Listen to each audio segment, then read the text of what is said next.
Y oí detrás de mí una gran voz como de trompeta que decía: Yo soy el Alfa y la Omega, el primero y el último.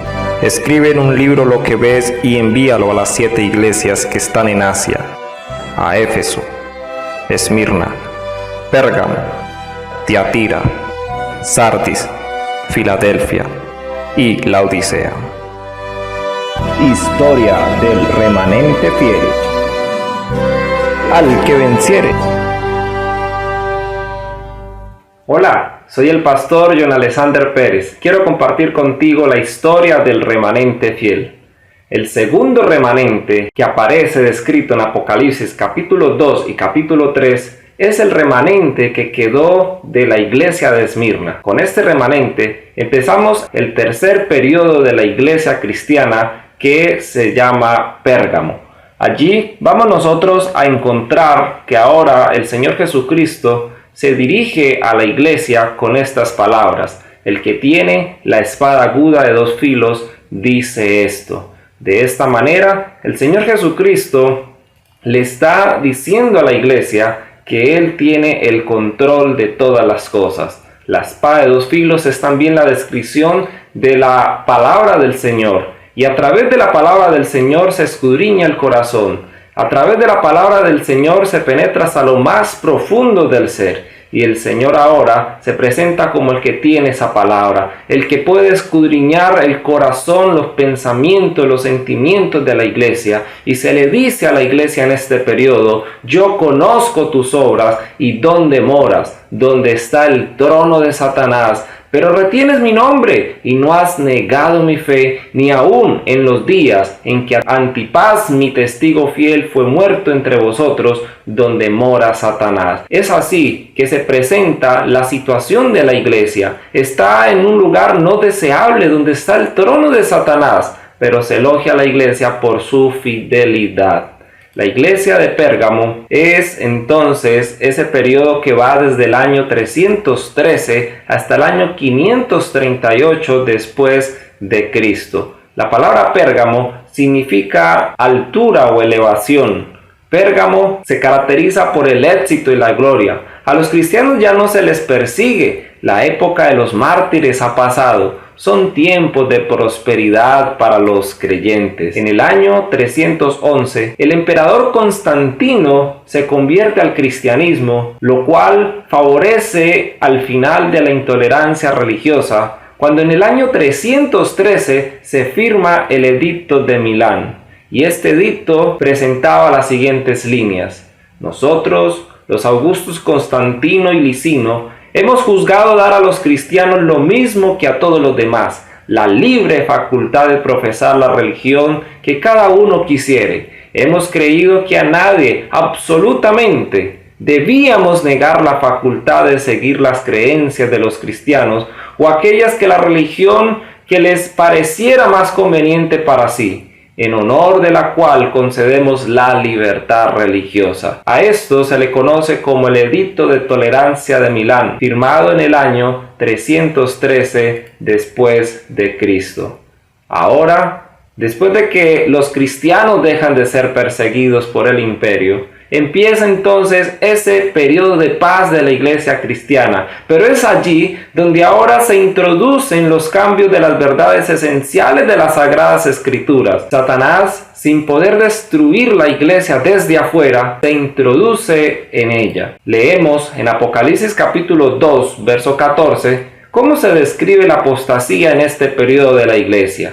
Pero tengo unas pocas cosas contra ti, que tienes ahí a los que retienen la doctrina de Balaam, que enseñaba a Balac a poner tropiezo ante los hijos de Israel, a comer de cosas sacrificadas a los ídolos y a cometer fornicación. Mas habiendo cesado la persecución y habiendo penetrado el cristianismo en las cortes y palacios, la iglesia dejó a un lado la humilde sencillez de Cristo y de sus apóstoles por la pompa y el orgullo de los sacerdotes y gobernantes paganos, y sustituyó los requerimientos de Dios por las teorías y tradiciones de los hombres. ¿Qué pasó con la sencillez de la iglesia? Aquí podemos ver cómo la iglesia comenzó a dar un giro de 365 grados, no solo en sus creencias, sino también en sus costumbres. Una de las cosas que se cambiaron en este tiempo fue el día de adoración. El día del sol fue reverenciado por los súbditos paganos y honrado por los cristianos, pues era política del emperador conciliar los intereses del paganismo y del cristianismo. Los obispos de la iglesia, inspirados por su ambición y su sed de dominio, le hicieron obrar así, pues comprendieron que si el mismo día era observado por cristianos y paganos, estos llegarían a aceptar nominalmente el cristianismo. Pero a pesar de que muchos cristianos piadosos fueron poco a poco inducidos a reconocer cierto carácter sagrado al domingo, no dejaron el verdadero sábado. Los cristianos se vieron obligados a optar entre sacrificar su integridad y aceptar el culto y las ceremonias papales, o pasar la vida encerrados en los calabozos, o morir en el tormento, en la hoguera o bajo el hacha del verdugo. Viene la persecución sobre los fieles, viene la persecución sobre aquellos que no quieren hacer esa comunión con el mundo, que no quieren participar de esa apostasía.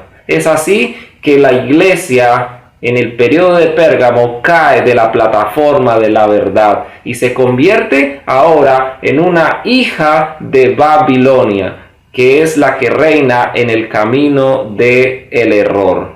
La conversión nominal de Constantino a principios del siglo IV causó gran regocijo y el mundo disfrazado con capa de rectitud se introdujo en la iglesia. El emperador se convirtió, el emperador llegó a la iglesia. Desde entonces la obra de corrupción progresó rápidamente. El paganismo, que parecía haber sido vencido, vino a ser el vencedor. Su espíritu dominó a la iglesia. Sus doctrinas, ceremonias y supersticiones se incorporaron a la fe y al culto de los que profesaban ser discípulos de Cristo. Es así que ahora el Señor le da una reprensión a la iglesia en Pérgamo. Apocalipsis capítulo 2, versos 15 y 16. Y también tienes a los que retienen la doctrina de los nicolaitas, la que yo aborrezco. Por tanto, arrepiéntete, pues si no vendré a ti pronto y pelearé contra ellos con la espada de mi boca. Se le dice a la iglesia, arrepiéntete. Arrepiéntete, hay tiempo, hay oportunidad, avanza, no te quedes en ese momento. Tienes allí enfermedades graves y te diriges hacia la muerte. Yo mismo pelearé contra ti. Todavía hay oportunidad. Levántate. Es en ese momento de la historia cuando nace el papado. Esta aveniencia entre el paganismo y el cristianismo dio por resultado el desarrollo del hombre de pecado, predicho en la profecía como poniéndose a Dios y ensalzándose a sí mismo sobre Dios. En ese momento, cuando hay ese matrimonio entre el paganismo y entre aquellos profesos cristianos, es cuando nace este sistema de religión, ese gigantesco sistema que es obra maestra del poder de Satanás, un monumento de sus esfuerzos para sentarse él en el trono y reinar sobre la tierra según su voluntad. Podemos mirar ahora la lista de esas principales causas de apostasía, esas cosas que no podemos repetir de la historia. Primero, las costumbres del paganismo penetraron en la iglesia. ¿Será que hoy las costumbres de este mundo están entrando también a la iglesia? Se dejó a un lado la humilde sencillez de Cristo y sus apóstoles por la pompa y el orgullo de los sacerdotes y gobernantes paganos. Se sustituyó los requerimientos de Dios por las teorías y tradiciones de los hombres. ¿A quién le prestamos más atención? ¿Aún así dice Jehová? ¿O aún así dice Julano de tal? El mundo se introdujo en la iglesia. ¿Será que la mundanalidad, las modas de este mundo están penetrando en nuestra vida? ¿Están penetrando hoy en la iglesia?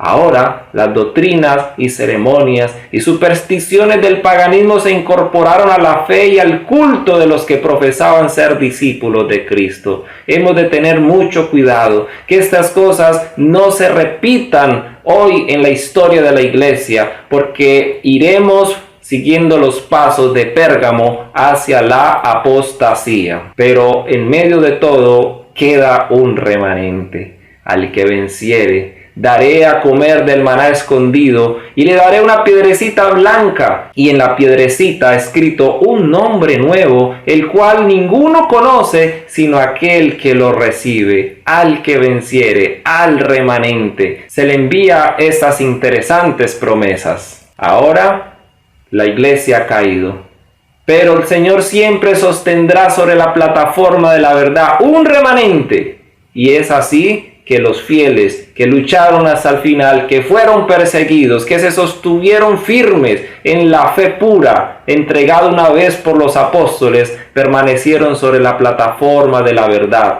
siendo así el tercer remanente de la era cristiana, que conformaría el siguiente periodo de tiempo, que sería Tiatira. La persecución se desencadenó sobre los fieles con furia jamás conocida hasta entonces, y el mundo vino a ser un vasto campo de batalla. Por centenares de años, la iglesia de Cristo no halló más refugio que en la reclusión y en la oscuridad. El segundo remanente, como hemos visto, no fue arrastrado a la apostasía por la persecución, sino por la popularidad. Los fieles fueron ahora perseguidos y se inicia así un nuevo periodo de tiempo de la era cristiana. Quiera el Señor ayudarnos, quiera el Señor bendecirnos, para que nosotros no sigamos los pasos que dio Pérgamo hacia la apostasía, que podamos nosotros sostenernos sobre la plataforma de la verdad, siempre manteniendo la línea clara de demarcación entre la iglesia y el mundo. Pidámosle al Señor que nos dé esa sabiduría divina para poder identificar el pecado en sus diferentes manifestaciones. Si el mundo hoy está formando parte de la iglesia, hagamos reformas en nuestras vidas, levantémonos de esa situación. Aún hay tiempo para arrepentirnos. El Señor quiere que tú y yo estemos en las cortes celestiales. Que el Señor te bendiga.